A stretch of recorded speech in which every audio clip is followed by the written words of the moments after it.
Hi, Joaquin. Welcome to Lead Time Chats. Hi, Jean. Thanks for having me. Yeah, I'm super excited to have you here for our topic today, which is having feedback and performance conversations, which I feel like is something that I'm sure if you're listening, you may just like cringe just hearing that phrase. I think it's something that people don't look forward to or feel, uncomfortable with. And I'm really excited to talk to you about it. I know you're the founder of Minerva, which is an easy way for companies to create customer education content. You also have a background in org design, have also run a leadership development company. So I feel like you'll have a lot to say on this topic, both from personal experience of giving feedback and having performance conversation and training managers to do so as well. So welcome. Thanks for having me. I'm excited to be here. Well, let's dive right in. I think one thing that I've been thinking about is, as a lot of companies have shifted to remote work in the past few years, what have you noticed as being like, is there anything very different about having these sorts of conversations remotely versus in an in-person office or that sort of setting? Yeah, I think that having them more frequently is really important. I think that part of what you lose from being remote potentially, not necessarily, but potentially, is opportunities to give feedback, right? If you're waiting for the next Zoom call to give someone feedback, or it may or may not be the right time or situation, you don't have those interstitial moments between meetings where you're running into someone or call them into your office quickly, whatever it may be. And so I think setting up regular cadences and processes to make sure that you're giving frequent feedback, both developmental feedback, constructive critique, but even more importantly, praise and appreciation. And so I think it's really important. It's been important for us to standardize that and make sure that we're doing it frequently. What is that? I guess, what does that look like in practice? You talked about cadences and standardization. It's going to sound crazy, often does to people. We do performance reviews as often as every 6 weeks, no less frequently than every 12 weeks. And everybody gets to choose kind of how often they would like to have their reviews in those parameters, but that's really important. And every third performance review, we turn into a career development conversation. So we really try to separate out the two. You have your career development conversation, which is us investing in the employee and where they want to go in their career, and the performance review about how they're doing in their role. But even more so, we make sure that there's a rule that in your performance review, you can't hear anything new. If it's something new and it's in your performance review, that's the person who's giving the feedback, that's a problem. That's bad. So if you want to be able to give someone this feedback in their review, you have to actually give it to them in real time. Otherwise, you're not allowed to give it to them. And so it enforces that you have to give people that feedback. It also makes the review easier because someone comes to you, they give you the constructive critique, they put it directly into your review document, and then you don't have to worry about prepping for a review because it's there. You've given it to them. There's a record of that you've given it to them because it's in their document. What are you prepping for when you go into that review? It's probably 5 or 10 minutes, ideally, to prep a review when you go in. So not only is it like, feedback conversation every 6 to 12 weeks, but really much more frequently than that. Because if you want to include something, you really need to give it in a much more timely manner. Yeah. Is this how different is this from what you did or what you saw like working in an office? Like you mentioned, the frequency really matters a lot more in a remote setting. Yeah, I think it's easy, and I don't know that it shouldn't be this frequent in an office. I think in an office, it's easy to be lulled into a feeling of, I see this person all the time, we're talking all the time. Obviously, we're talking about the important things. It's really easy to avoid tough conversations. And so I think even if we did have, in fact, when Minerva started December of 2019. So we were actually in person for 3 months, maybe. And for those 3 months, we did the same. We've been doing this from the very start of the organization, but I think it's been even more important following going fully remote. Yeah, I just think continuous feedback is really important. And I'll say, honestly, the appreciative feedback is even more important than the constructive critique or the developmental feedback. And so one of our most active Slack channels is just a kudos channel, a place where you can go and just give people praise and appreciation, right?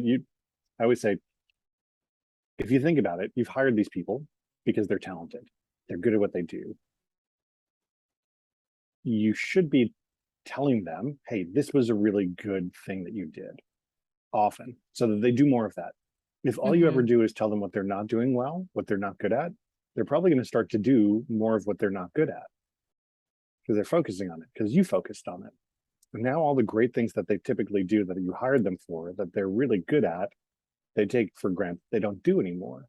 And so now you've created someone who's just performing poorly, right? Because of the focus on what they do poorly. But if you say, hey, look, 5 times, a general rule of thumb, 5 times I want to give somebody kudos for every 1 time I give them some bit of developmental feedback, so that they know, if you continue kicking ass in this way, we're going to be great. You're moving the organization forward. And if they're not, why are they there to begin with? So they probably are. Make sure that they understand what they're doing to move the organization forward in a powerful way, and ask them to do more of that. Lean into your strengths. Where there are important deficiencies, if it is important and it has a huge impact on the job, give them that feedback, help them work through it. Otherwise, focus on their strengths. It also feels like just a much more like digestible way to receive constructive feedback, right? Like if you kind of have that context of like, oh, I've been getting this positive feedback about X, Y, and Z, but then there's this like one thing that is, you know, more constructive that I could work on, that feels more doable to have that growth edge or that area to like improve on, than the only feedback you ever get from your manager is, you know, negative or constructive. And then that can feel really overwhelming of like, oh, am I going to get, you know, like, how serious is this performance issue? Like, were they being nice? Or I think that there's a lot of stories people can make up when they receive constructive feedback. Yeah, especially depending on the level you are in the organization when you're giving them. I'm the CEO of Minerva. If I give someone constructive feedback, it feels heavy. Right. So I make sure people know from me what they're doing well. And I make sure that's the majority of what they hear from me, is what you're doing well, why it's so important that you're here, why I appreciate you being here so much, why you're so important to the business. So that when I do give them some feedback to work on, and that we can work on that together, we give a plan together to make that better. I'm supporting them. And also I try to do my best to own what part of that is mine, because if it's a direct report of mine, maybe I didn't set expectations clearly. Maybe I didn't support them or give them the things that they need. Right? I have to be really clear about what part of it's mine as well. But yeah, you then when you get feedback, it feels supportive. Oftentimes, this is the other cool thing about having a really fast feedback cycle and having to give people that feedback. You might give someone in week 2 or 3 of that cycle, hey, here's a thing that you did. And it's got to be specific. We use the SBI frameworks, situation, behavior, impact. It's got to be really specific. You don't want to give generic, who knows what actually happened type of feedback. It's got to be really, really specific.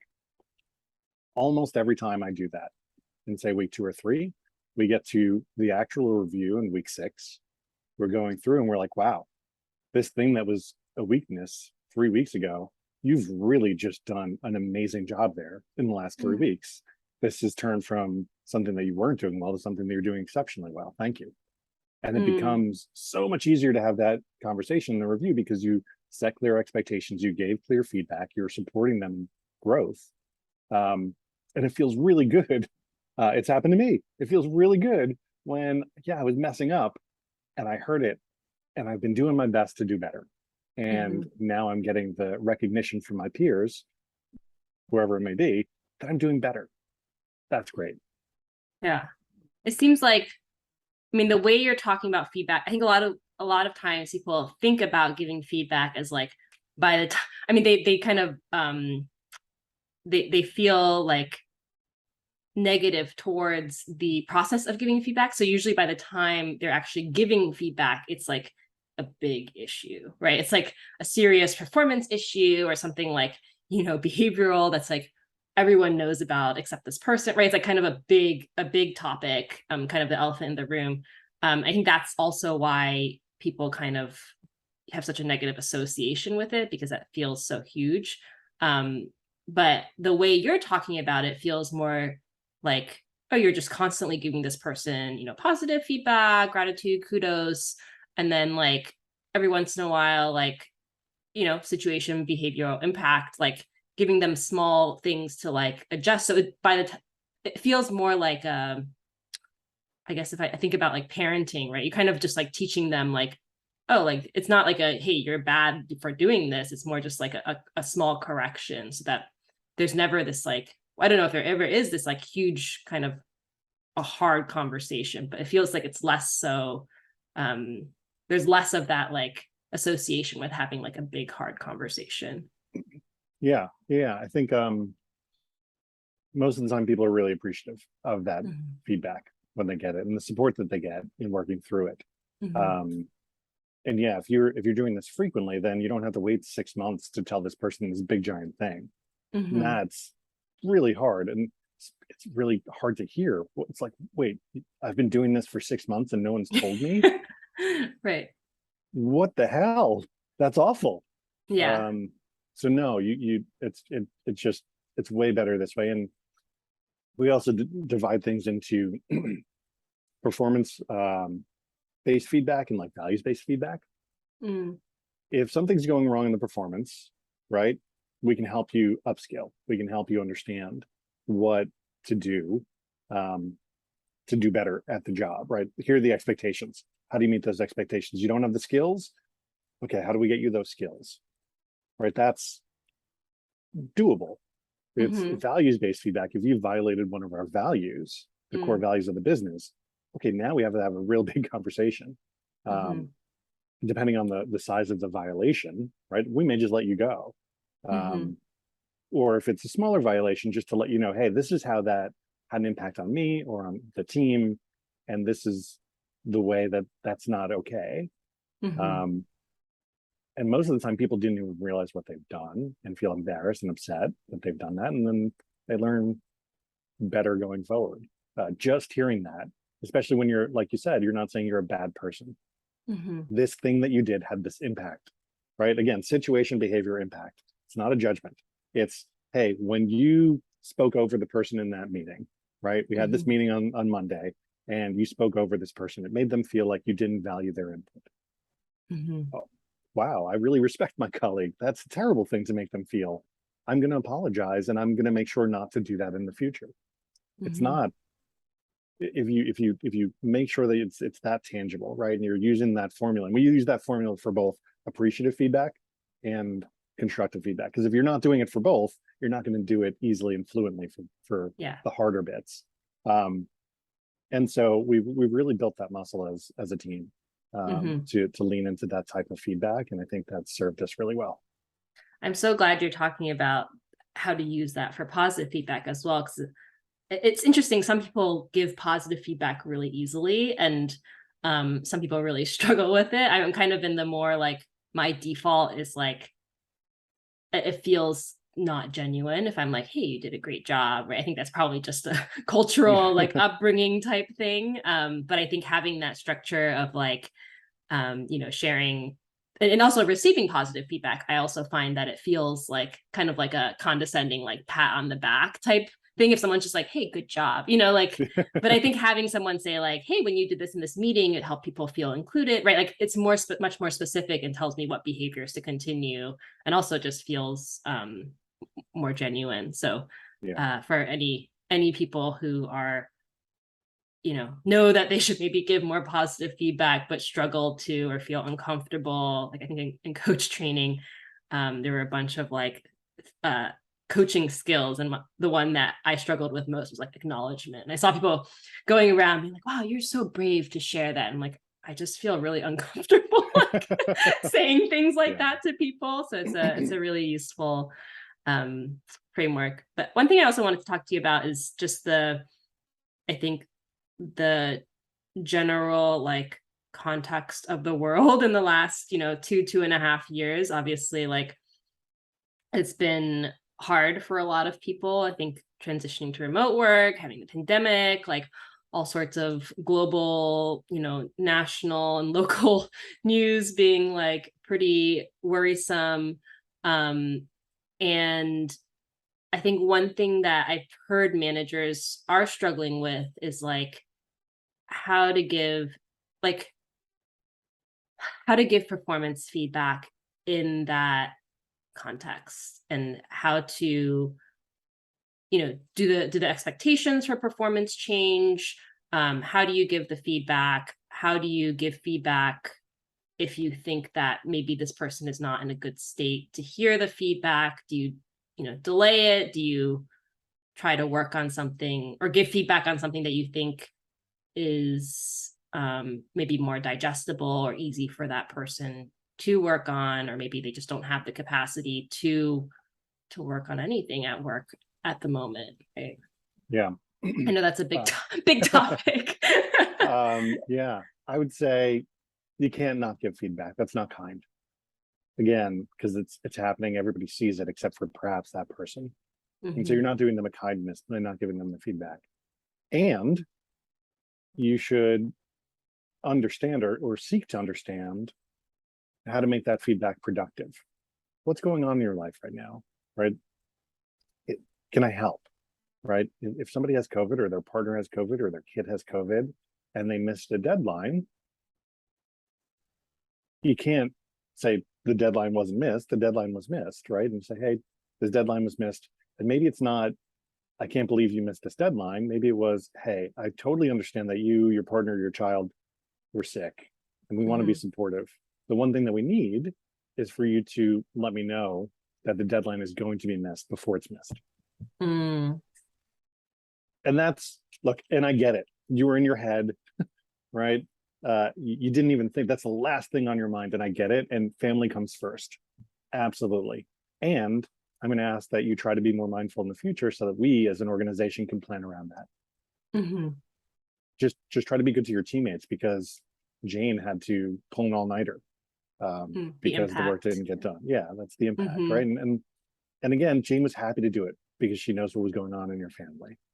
And had we known that 3 days earlier, we could have put 2 more people on it, deprioritized Project C, which is a nice to have, and we wouldn't have had to have your teammates stay up all night. And so I'm not going to fire you because you missed the deadline, and I'm trying to understand that. I do understand what's going on in life, and how can we create systems to help support you, your teammates, and everybody, so that we're all making it through okay. Yeah, and then because you're having these conversations more regularly when like there's a specific situation, then you're not getting to the point where 6 months later it's like, oh, you haven't been meeting any of these deadlines for the past 4 to 6 months, right? Now we have to put you on a performance improvement plan, but you haven't gotten any feedback before this point. Yeah. And just as importantly, the next time when the person says, hey, look, something's going on at home, I don't think I'm going to be able to hit this, you say, wow, thank you. That's amazing. Let's plan that out. Let's make sure that the team's set up for success, and then go take care of your family without a guilty conscience, without having to not be there present for them, because you're still thinking about, you're going to miss this deadline. And now you're worried about missing this deadline. And you're not able to be present for your kids who are sick. No, we can't have that either. That's actually more important than a business. So let's make sure that the company is set up for success, and then you go and put your 100% effort into your family and come back. And because when your teammates are going to need that, and they will, you'll be here covering for them just like they are for you now. And so I think if you're honest about that, and you have to be honest, but you're supportive, and then you reinforce the behavior when it changes, right? And you say, wow, again, like I said, we gave you that feedback 2 weeks ago, and you made sure to proactively communicate. Maybe you weren't going to miss a deadline, but you proactively communicated something else. Would let you know that was a weakness 2 weeks ago. Today it's a strength, and that's amazing. And people feel it's amazing. It's an amazing feeling to know that, yeah, I messed up and I learned from it, And before my performance review, I turn that into a strength. Huge. What is the how large is the team at Minerva? Pretty small. So 16. Okay. I guess as Minerva grows, how are you thinking about training for new managers? So I feel like this all sounds amazing. It also does sound like, I don't know how lightweight or heavyweight the performance reviews are. It sounds like maybe people are putting stuff in throughout that 6 to 12 week period. But I feel like there is also a just like fluency and comfort that managers need to have these conversations, and like kind of instilling that cultural norm as a company scales is really important. So I guess how do you like, what kind of processes do you think you'll have in place as Minerva grows? Short answer is I don't know. And I have to assume that what we're doing today will not be what we're doing at 50 or 200 or 1,000. The values should still be there. The value around feedback, the value around timely feedback, the value around appreciation, the values that support the process should still be there. I expect processes to change. Processes are not core. Values are core. How you live those values will change, but the values should stay there. Induction training of some sort, I think, is very important. Like SBI. This is a Center for Creative Leadership. The SBI model, I think, is going to be important, period. And so in induction training, people are going to hear about that. They're going to hear about our values. And they're going to hear about the ways that we live those values through process and policy. But that, again, I think all those things are fluid. The things that are not are the values themselves. Those are the things that should be durable over perhaps the lifetime of the business. So I don't know how it scales. I'm interested to see how it scales. I'm really fascinated by that. Yeah, because I know it sounds like you all have a good, like, lightweight, ongoing, very dynamic and timely process for giving feedback. I think about, somewhere like Google, where it just feels like everything grinds to a halt when it's review season, right? And that's once a year for everyone. And I think it's once a year. And yeah, I think the focus on values and the frameworks are maybe more important than the actual, for a larger company. Like, that may be more, I guess, doable than, like, them switching to every quarter a feedback process. Yes, but I also think the reason why it comes to a halt once a year is because you're giving 12 months of feedback. Yeah. And if you haven't taken notes, you're trying to remember what happened 10 months ago, or you're just giving really feedback on the last 6 weeks. I don't know. And then you're having to justify it. Yeah. It is, and you're doing everybody all in the same time. Right now, there is no review schedule except for you and your manager say, we're going to do it at this cadence. And then it happens. It's going to be another meeting that shows up in your day at some point. Right. And if you're actually giving feedback and putting that feedback in the document as you go, to prep for that meeting should be no longer than 10 or 15 minutes. Then you have a meeting for half hour, 45 minutes, and you're done. You can even just have it replace your one-on-one every 4 weeks, every 6 weeks, whatever it is, which you should be doing. And so it's not a big overhead process where you have to do a huge amount of preparation. Yeah. Don't make it so, right? If you make it a huge process, then it's a problem.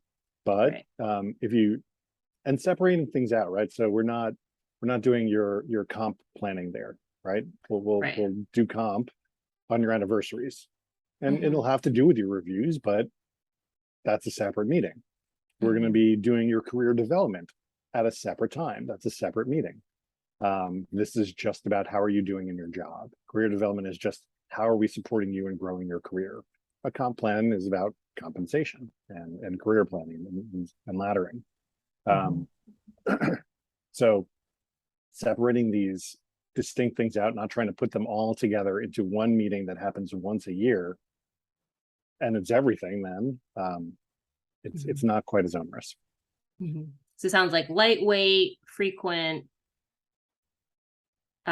impact, focusing on the impact. Those are kind of the keys to your approach to giving feedback and having performance conversations. Yeah, continuous, right? You want Mhm. this to be continuous, and you want it to be timely. Yeah. I think timely is huge, and that's one of the huge problems with other systems. At least it's not timely. If you give me feedback from 10 months ago now, it's like not helpful. Yeah.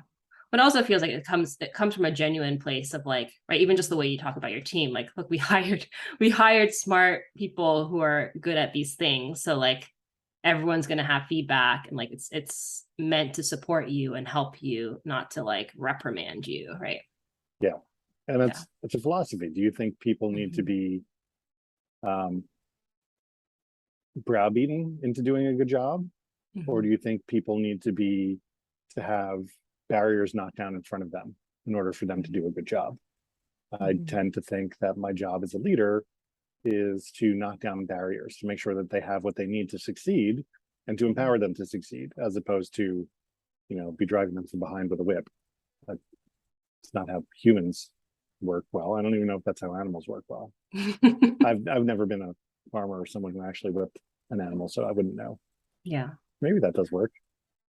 I don't know, but I feel like with like training, there's I think there's like this New York Times article about some woman who is like, here's how I trained my husband through my like exotic animal train. Like she like trained like whales at like SeaWorld or something. And she like, it's like, this is how I trained my husband to do what I like very like reward driven conditioning. Just make it easy to do the right thing. If the easiest, most rewarding path is doing the best thing, that's where I'm going, right? Yeah. That makes it easy, and I'm going to be happy doing it. Yeah. Well, cool. Thanks so much. I think this is really useful, both in like kind of how to think about feedback and also kind of getting to the nitty gritty of like, processes and cadences that people can set up for their teams, as well as just like kind of scripts and like examples for what people can say that feels like, this is actually helpful and not a kind of like slap on the wrist type feedback conversation. Yeah. Well, I appreciate it. Thank you for you letting me come and share, Jean.